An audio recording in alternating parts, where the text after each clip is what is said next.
जे भी बा हमार भाई बा, दोस्त बा, संगतिया बा, भैया बा, चाचा बा, माता बाड़ी, बहन बाड़ी।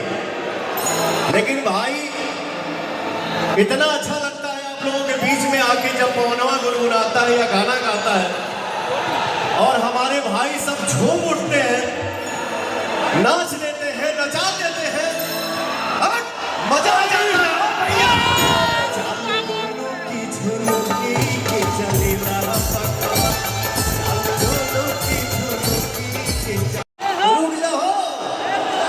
अभी हम क्या आदेश मिला कि भैया बोला बैठ जाएंगे, हम कड़ी पहुंचवा आए अपने भैया अपने भाई के बीच में, हमारे भाई बैठिए सवाल नहीं क्या उठा।